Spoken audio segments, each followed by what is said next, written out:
hello' everyone আৰআৰবিৰ ফালৰ পৰা paramedical staff recruitment 2025 ওলাইছে আৰু ইয়াত আপোনালোকৰ টোটেল পোষ্ট হৈছে 436টা পোষ্ট ওলাইছে আৰু এপ্লাই মোডটো হৈছে অনলাইন মোডেৰে আপোনালোকে এপ্লাই কৰিব পাৰিব তো ইয়াৰ বিষয়ে আমি আৰু ভালদৰে জানি লওঁ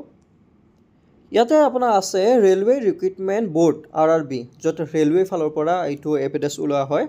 তো ইয়াতে আপোনালোকৰ লাষ্ট ডেট আছে 8 ছেপ্টেম্বৰ 2025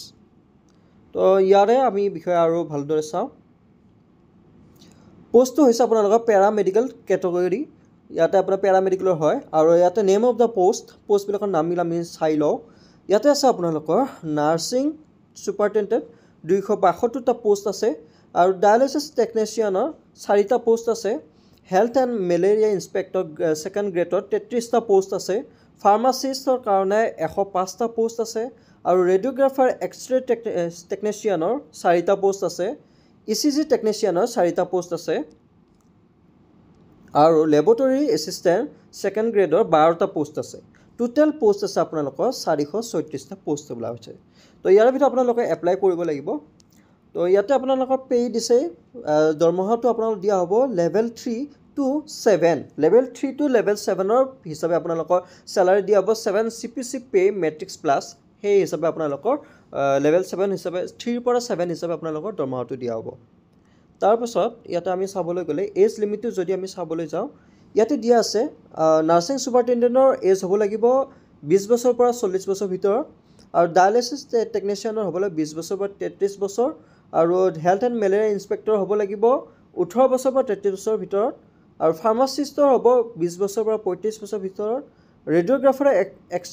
এক্সৰে টেকনিচিয়ানৰ হ'ব পৰা 19 বছৰৰ পৰা 33 বছৰৰ ভিতৰত আৰু ECG টেকনিচিয়ানৰ 18 বছৰৰ পৰা 33 বছৰৰ ভিতৰত আৰু লেবৰেটৰী হ'ব 18 বছৰৰ পৰা 33 বছৰৰ ভিতৰত তেওঁলোকে এপ্লাই কৰিব যা বয়সখিনি মিলিছে তেওঁলোকে এপ্লাই কৰিব পাৰিব আৰু এজ ৰিলেকশ্যন দিয়া হৈছে OBC তেওঁলোকক দিয়া হৈছে 3 বছৰ SC ST দিয়া হৈছে 5 বছৰ আৰু PWD এইবোৰৰ কাৰণে 10 বছৰ 13 বছৰ আৰু 15 বছৰ এনেকুৱা ধৰণে আছে আপোনালোকে চাই ল'ব তাৰপিছত মেইন আহিল আমাৰ ইয়াতে কোৱালিফিকেশ্যন কি হ'ব আমি চাই লওঁ নাৰ্ছিং ছুপাৰিনটেণ্ডেণ্টৰ কি কোৱালিফিকেশ্যন লাগিব নাৰ্ছিং ছুপাৰিনটেণ্ডেণ্টৰ আপোনালোকৰ 3 বছৰ ইয়াতে দিয়া আছে 3 বছৰৰ কোৰ্চ থাকিব লাগিব 3 বছৰৰ course general nursing and midwifery from a school of নাৰ্ছিঙৰ স্কুল বা ইনষ্টিটিউটৰ পৰা আপোনালোকৰ 3 বছৰৰ কোৰ্চ থাকিব লাগিব অথবা যদি নাৰ্ছিঙৰ কোৰ্চ নাই তথাপি আপোনালোকে যদি BSc নাৰ্ছিং থাকে তেতিয়াহ'লে BSc নাৰ্ছিং হ'লেও হ'ব তাৰপিছত আকৌ নেক্সট আহিল ডায়ালিচিছ ইয়াতে আছে আপোনালোকৰ BSc লাগিব মেণ্ডেটৰী BSc লাগিব প্লাছ BScৰ লগত আপোনালোকৰ ডিপ্ল'মা লাগিব কিহত লাগিব হেমোডায়ালিচিছৰ আপোনালোকৰ ডিপ্ল'মা লাগিব বা 2 বছৰৰ আপোনালোকে হেমোডায়ালিচিছ হিচাপে এক্সপিৰিয়েঞ্চ কোনোবা জাগাত আপোনালোকে কাম কৰি আছে ৰেপুটেড হ'ব লাগে ৰেপুটেড ইনষ্টিটিউশ্যন কোনোবা ৰেপুটেড ইনষ্টিটিউশ্যনত আপোনালোকে কাম কৰি থকা এক্সপিৰিয়েঞ্চ হ'লেও 2 বছৰৰ এক্সপিৰিয়েঞ্চ হ'লেও আপোনালোকে ইয়াতে এপ্লাই কৰিব পাৰিব তাৰপাছত ইয়াতে হেল্থ এণ্ড মেলেৰিয়া ইনস্পেক্টৰৰ হ'ব BSc লাগিব লগতে আপোনালোকে কেমিষ্ট্ৰি সাবজেক্ট থাকিব লাগিব আপোনালোকৰ মেইন সাবজেক্ট মানে মেজৰ টাইপ আপোনাৰ মেইন সাবজেক্ট থাকিব লাগিব কেমিষ্ট্ৰিটো আৰু ইয়াতে আপোনালোকৰ প্লাছ কেমিষ্ট্ৰিৰ লগতে ডিপ্ল'মা 1 বছৰৰ ডিপ্ল'মা লাগিব আপোনালোকৰ হেল্থ এণ্ড চেনিটেৰী ইনস্পেক্টৰ বা 1 ইয়াৰ নেশ্যনেল ট্ৰেড চাৰ্টিফিকেট থাকিব লাগিব NTC চাৰ্টিফিকেট থাকিব লাগিব তাৰপাছত নেক্সট আহিল আমাৰ ফাৰ্মাচিষ্টৰ আপোনাৰ 12 পাছ লাগিব হাই ছেকেণ্ডাৰী পাছ হ'লে হ'ল আৰু লগতে ডিপ্ল'মা এখন লাগিব ফাৰ্মাচিষ্টত আপোনালোকে ডিপ্ল'মা থাকিব লাগিব তাৰপাছত ৰেডিঅ'গ্ৰাফাৰত হৈছে 12 পাছ হ'লে হ'ল হাই ছেকেণ্ডাৰী পাছত লগতে কেমিষ্ট্ৰি আপোনালোকৰ পঢ়া থাকিব লাগিব কেমিষ্ট্ৰি সাবজেক্ট থাকিব ফিজিক্স এণ্ড কেমিষ্ট্ৰি সাবজেক্ট থাকিব লাগিব প্লাছ ডিপ্ল'মা থাকিব লাগিব ইন ৰেডিঅ'গ্ৰাফি অথবা এক্সৰে টেকনিচিয়ানত বা আপোনালোকৰ ৰেডিঅ' ডায়েগনচিছ টেকন'লজি এনেকুৱা ধৰণৰ 2 বছৰৰ কোৰ্চত আপোনালোকৰ থাকিব লাগিব ঠিক আছে তাৰপাছত আপোনালোকৰ নেক্সট আহিল ECG টেকনিচিয়ানৰ আপোনাৰ 12 পাছ থাকিব লাগিব অথবা গ্ৰেজুৱেশ্যন হ'লেও হ'ব ইন ছায়েন্সত গ্ৰেজুৱেশ্যন বা 12 পাছ থাকিব লাগিব ঠিক আছে তাৰপাছত আপোনালোকৰ চাৰ্টিফিকেট থাকিব লাগিব আপোনালোকৰ certificate diploma degree in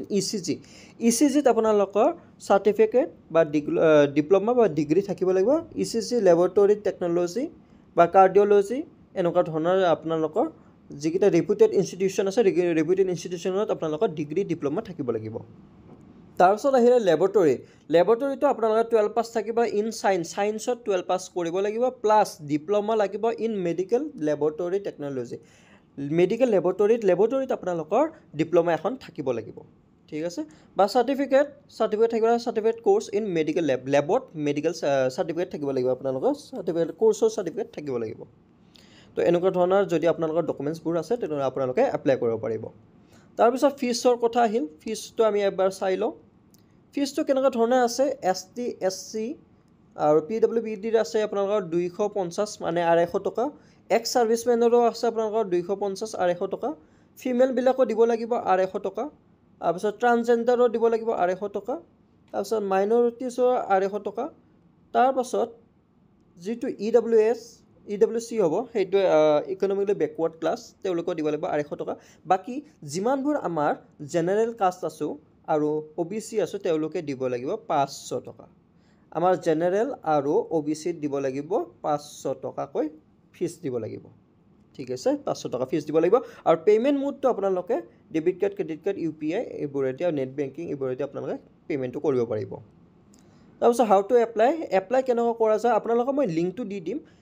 ডেসক্ৰিপচনত এডভাৰটাইজমেন্টৰ link দি দিম আৰু আপোনালোকে এপ্লাই মোডৰ লিংকটো দি দিম আপোনালোকে এপ্লাই কৰি ল'ব পাৰিব আৰু এডভাৰটাইজমেন্টটো এবাৰ চাই ল'ব পাৰিব আশা কৰো ভিডিওটো ভাল লাগিলে আপোনালোকে লাইক এটা কৰি দিব আৰু ইয়াতে ষ্টাৰ্টিং ডেটটো চাই লওঁ ষ্টাৰ্টিং ডেট আমাৰ হৈছে 9 আগষ্টৰ পৰা ষ্টাৰ্ট হৈছে আৰু শেষ ডেট হৈছে 8 ছেপ্টেম্বৰ 2025 8 ছেপ্টেম্বৰৰ দিনা ইয়াৰে লাষ্ট ডেট হয় 8 ছেপ্টেম্বৰৰ আগত আপোনালোকে যিসকলে এপ্লাই কৰিব বিচাৰে তেওঁলোকে এপ্লাই কৰি ল'ব পাৰিব তো ভিডিওটো সকলোৱে এটা লাইক কৰিব আৰু চেনেলটো সকলোৱে সাবস্ক্ৰাইব কৰি থৈ দিব ইয়াৰ ভিতৰত আমি আৰু কিছুমান কোৰ্সৰ ভিডিও আনি আছো আমি যিবিলাক আমাৰ আসাম গভৰ্ণমেণ্টত যিবিলাক পৰীক্ষা চলিব তাৰে বিষয়ে আমি কিছুমান ভিডিও লৈ আনিছো কোৰ্সৰ বিষয়ে তো আপোনালোকে সকলোৱে চেনেলটো সাবস্ক্ৰাইব কৰি থৈ দিব